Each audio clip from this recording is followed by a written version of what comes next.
नमस्कार दोस्तों।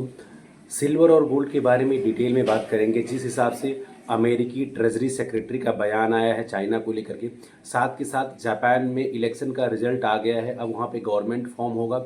उसके अलावा जो गोल्ड और सिल्वर का रेशियो मेंटेन हुआ है उसके बारे में बात करेंगे दोस्तों।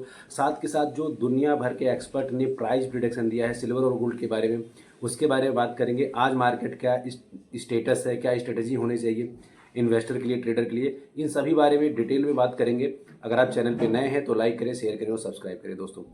पहले बात करते हैं अमेरिका के ट्रेजरी सेक्रेटरी का, जिन्होंने कहा है कि पिछले हफ्ते जो सिल्वर और गोल्ड के प्राइजेज में भारी उठापटक हुआ है, जो लगभग 5% अप 10% डाउन देखने को मिला है, उसके पीछे चाइना का हाथ है। चाइना अब सारे रूल्स को तोड़ करके काम कर रहा है और वहाँ के ट्रेडर्स मनमानी कर रहे हैं एक तरह से। अगर उनके बयान को ध्यान से देखा जाए तो उनके कहने का मतलब है कि वो लोग रूल फॉलो नहीं कर रहे हैं, जिसके वजह से अमेरिका बार बार मार्जिन को बढ़ा रहा है दोस्तों। तो कहीं ना कहीं ये सच होता हुआ दिखाई दे रहा है और आने वाले टाइम में इस तरह से चाइना करता हुआ दिखाई देगा, क्योंकि जिस तरह से उसने एक्सपोर्ट में बहुत सारे रूल्स बनाए हैं, वहाँ पे उसने बहुत सारा रिस्ट्रिक्शन रखा है, नई पॉलिसी रखा है सिल्वर को लेकर के।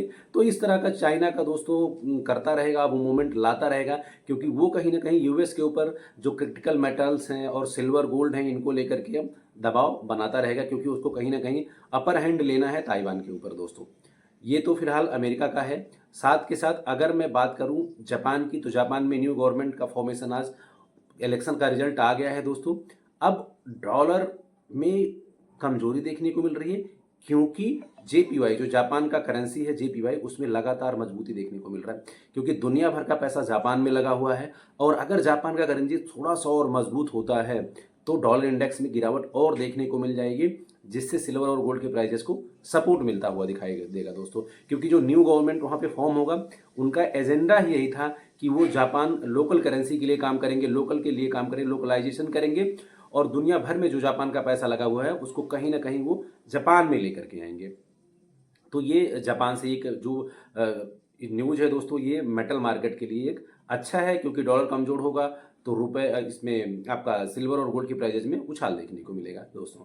साथ के साथ अगर बात करें आज के मार्केट की, तो आज सिल्वर लगभग $82 के आसपास ट्रेड हो रहा है, जो लगभग 5% की तेजी के साथ, और गोल्ड लगभग 1.5% के उछाल के साथ चल रहा है दोस्तों, और 5050 5060 के बीच में ट्रेड हो रहा है।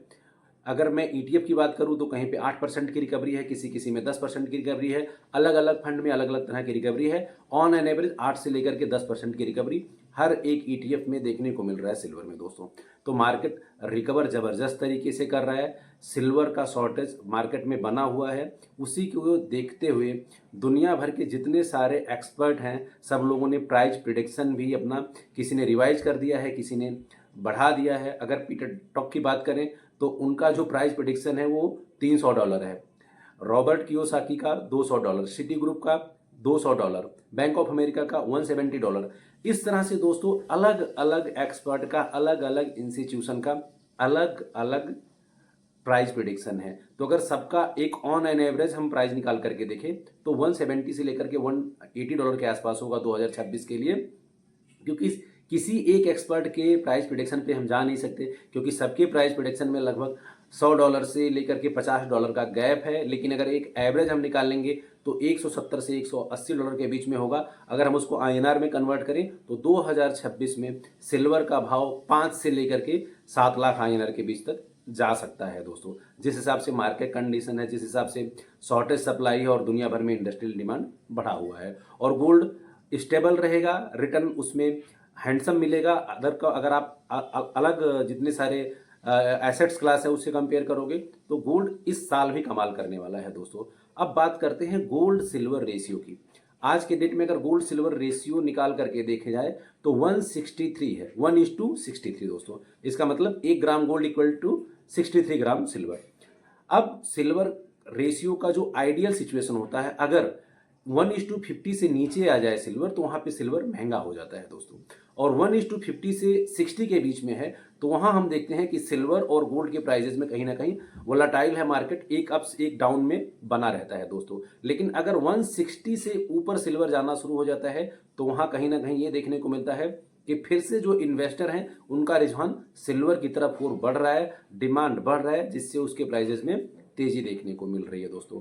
तो अभी सिल्वर का अगर देखा जाए तो मार्केट में लगभग पिछले 15 दिन में गिरावट के बाद में जो 29 जनवरी को गिरावट आया था, 29 जनवरी के बाद से आज हम 9 फरवरी को बैठे हुए हैं, इतने दिन में लगभग 25% का रिकवरी आ चुका है। जो 45% के आसपास सिल्वर टूटा था उसमें सिर्फ 25%, जो सबसे लोवेस्ट गया था अगर वहाँ देखें तो जो $64 गया था, $64 से लेकर के आज $82 के आसपास, तो 25% के आसपास का रिकवरी है। तो 45 में से 25% की रिकवरी हो चुकी है। बाकी का जो बचा हुआ है दोस्तों वो कितने दिन में होगा, आप कमेंट करके बताइए कि सिल्वर उस स्टेज पे पहुंचने पर कितना टाइम लेगा, 1 हफ्ता, 2 हफ्ता, या फैब पूरा ले लेगा, या मार्च में जो बहुत सारा एक्सपायरी है तब तक मार्केट ऐसे वोलेटाइल रहेगा, या स्टेबिलिटी कब आएगी, इसको कमेंट करके आप बताइए।